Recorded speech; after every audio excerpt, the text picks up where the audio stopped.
Y quería comenzar con esa historia por algo que dice Cruz, y es que estas historias de milagros, de la intercesión de la bendita Virgen María, eso es una constante en la historia, ¿cierto?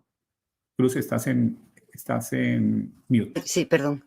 Sí, son una constante en la historia. Es que se repiten una y otra vez, una y otra vez, una y otra vez. Y da lo mismo Ahora, aquí, allí, en...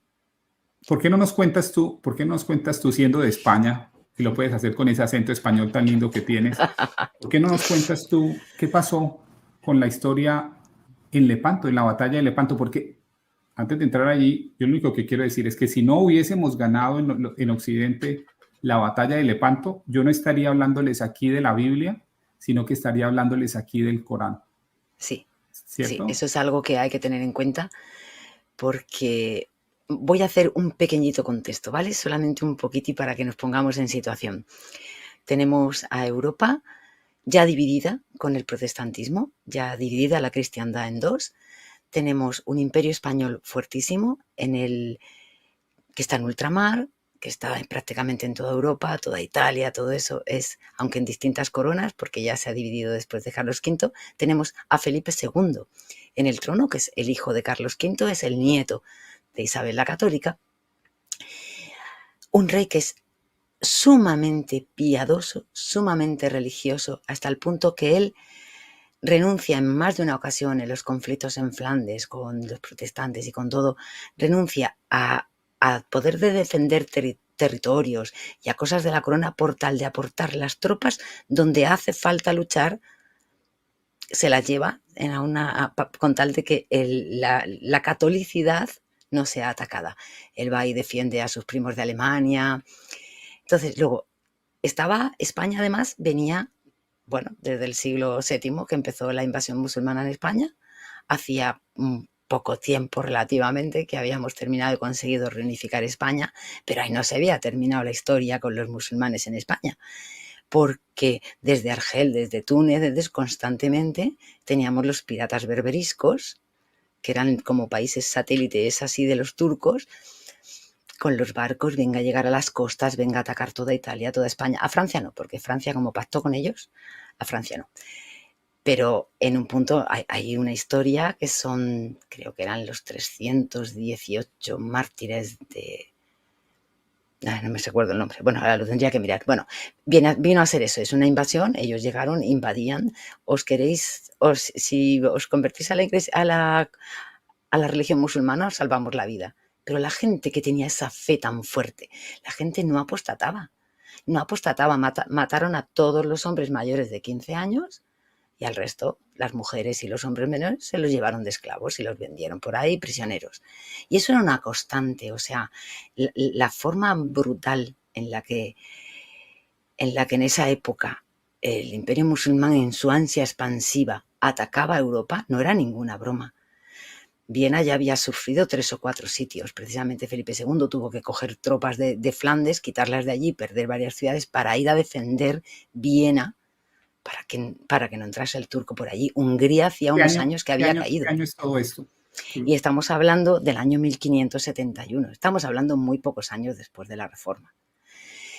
Bueno, en ese panorama político, Francia aliada con los turcos. La mayoría de los países protestantes también intentando hacer convenios con los turcos y haciendo convenios con los turcos que venían por toda la parte de Hungría, Austria y Alemania desde el este. Y en 1566, perdonad que he mirado la fecha, pero es que prefiero no equivocarme en ellas. En 1566 suceden dos cosas importantes. Por un lado muere Soleimán el Magnífico, que era el que había tenido esta expansión tremenda, pero además a la Catedral de Pedro sube un Papa Santo, San Pío V, que es lo que necesitan siempre la Iglesia cuando está en apuros, la santidad. Y si fuésemos todos mucho más santos, mucho mejor nos andaría en la Iglesia. Tendríamos menos Pero problemas en la iglesia. Dios siempre suscita santos. Y este papa era un papa que venía precisamente de los dominicos, precisamente la Orden del Rosario a la que se le apareció a Santo Domingo de Guzmán, al que la Virgen le enseñó le enseñó a rezar el rosario. Y era un hombre muy decidido. Y este hombre vio el peligro grande y antes de que pudiese nada, él intentó convocar una gran alianza de toda la cristiandad, no de la catolicidad, sino de toda la cristiandad. Francia le dijo que no, los protestantes le dijeron que no, España le dijo que sí. Y la parte de la República Veneciana, pues que sí, que no, pero nunca que no. Pero no sé si fue, perdona que mire la fecha, eso es, ya para el 70, 3 años después, invaden Chipre. Chipre está muy cerca de Venecia. Chipre era entonces de la República Veneciana y es la puerta de todo el comercio de Oriente. Y entonces Venecia le vio las orejas al lobo. Y ya sí decidió. Y entonces ahí es cuando Pío V hace lo que se ha conocido como la Santa Liga o la Liga Santa, en la que van a juntarse el Imperio Español, la República Veneciana y los Estados Vaticanos, que entonces eran los Estados Vaticanos. Se crea una grandísima fuerza de lucha, sobre todo naval. En ese convenio España aporta las 3 sextas partes, Venecia las 2 sextas y el Vaticano la sexta parte. Bueno, en toda esta historia ponen de jefe a Juan de Austria, que era hermano reconocido pero bastardo de Felipe II, también un joven de 22, 24 años, también de una gran fe, una persona carismática, muy liberal, un gran militar que además había ganado fama con todas las rebeliones de los moriscos en España. O sea, es que España estaba por todos lados, la pobre la llevaba buena. Y ahí empiezan un poco las cosas, la dimensión espiritual de esto, porque cuando estaban decidiendo, a ver, es una época en la que hay un valor impresionante en muchos cargos militares.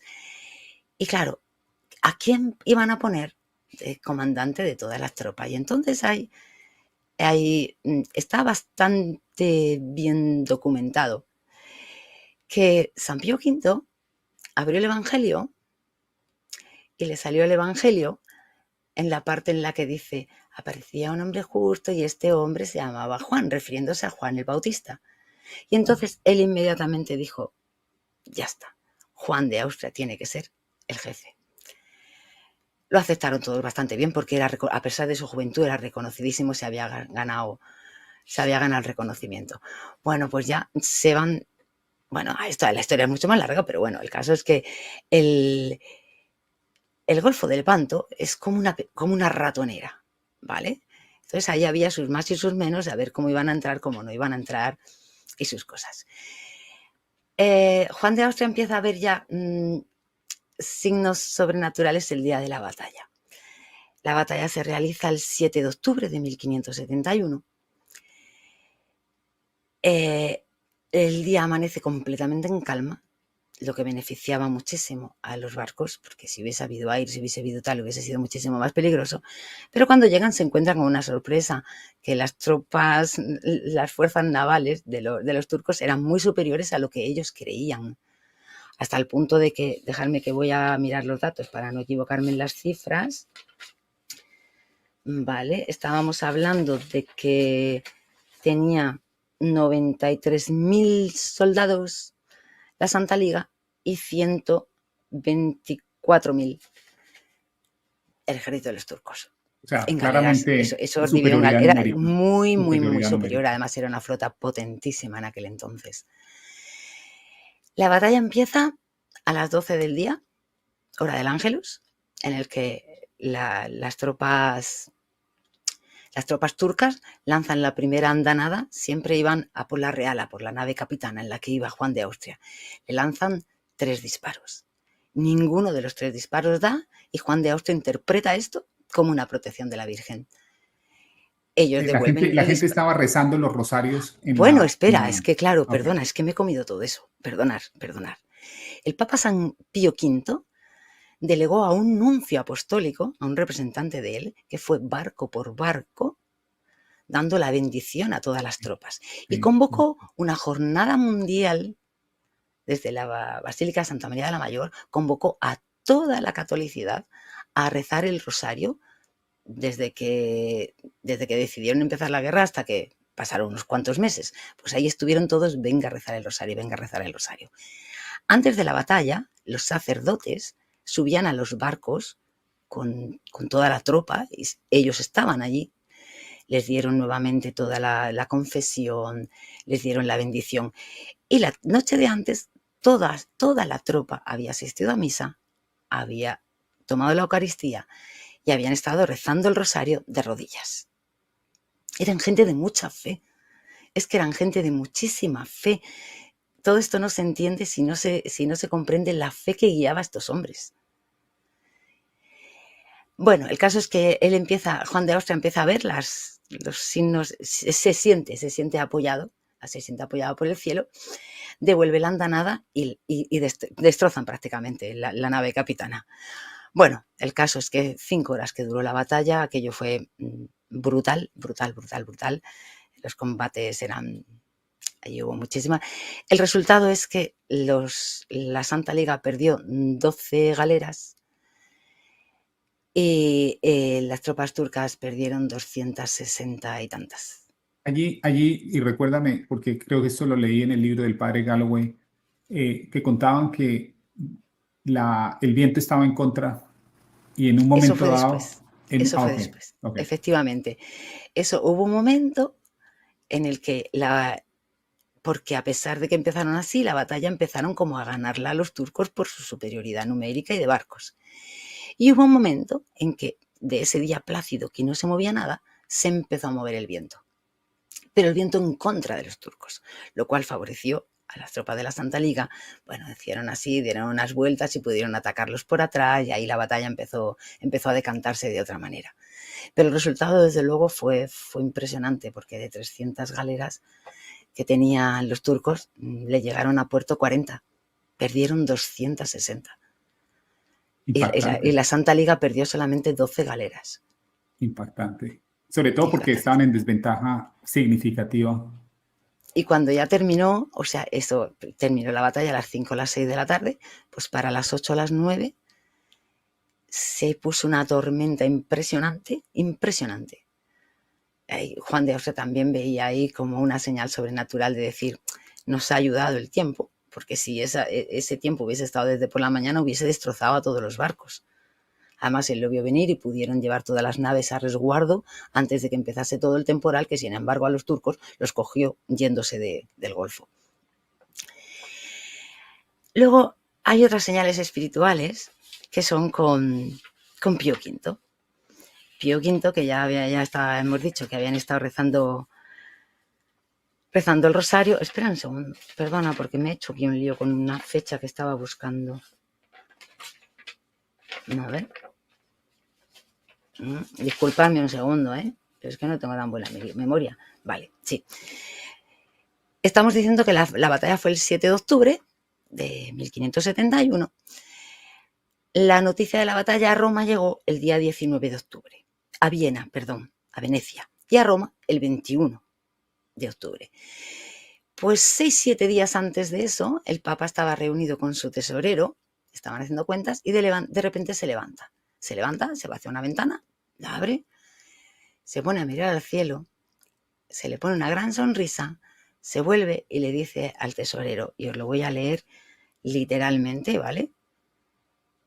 A ver, no es esta hora de negocios, sino de dar gracias a Jesucristo, pues nuestra escuadra acaba de vencer. Esto lo cuenta después el tesorero. Parece ser que tuvo una especie de visión, que un ángel le hizo tener la visión de que vio el mar y vio los estandartes de las tropas de la Santa Liga al viento y supo que la batalla había sido ganada. Los estandartes, es otra cosa, estaba siempre el estandarte de Jesucristo y en una de las barcas estaba también el estandarte de la Virgen de Guadalupe. A nuestros amigos mexicanos les gustará mucho también eso. Qué interesante. Bueno, esto es un pequeño resumen, así realmente es, pero es de notar que durante prácticamente 4 meses o una cosa así, toda la cristiandad estuvo rezando con el Papa los rosarios. Pero ojo, el Papa ayunaba 3 veces por semana y el Papa se tiraba 8 y 10 horas al día rezando por esa batalla. Era un Papa verdaderamente santo. Santo. Qué interesante. O sea que tenemos la historia de Constantinopla, el sitio de Constantinopla, en el que tanto católicos como ortodoxos creemos que la Virgen María tuvo Sí. un rol importante. Tenemos la batalla de Lepanto, tenemos la película Sound of Freedom, que fue Y todo un ahora te voy a decir un éxito. detalle con lo que os he dicho antes de Hawái. Claro, el 7 de octubre nosotros lo conocemos ahora como el Día de la Virgen del Rosario, Ah, precisamente por ok. esta batalla. Pero es Ok. que en el origen se llamó el Día de Nuestra Señora de la Victoria. Por Ah, qué eso cuando tú has dicho lo de la interesante. Virgen, ¿qué significaba también como Virgen de la Victoria? Se me ha Qué venido la interesante. relación a la cabeza. Qué Y es interesante. también el Papa el que establece en las letanías laudetanas, a partir de esto, el título de María como auxilio de los cristianos.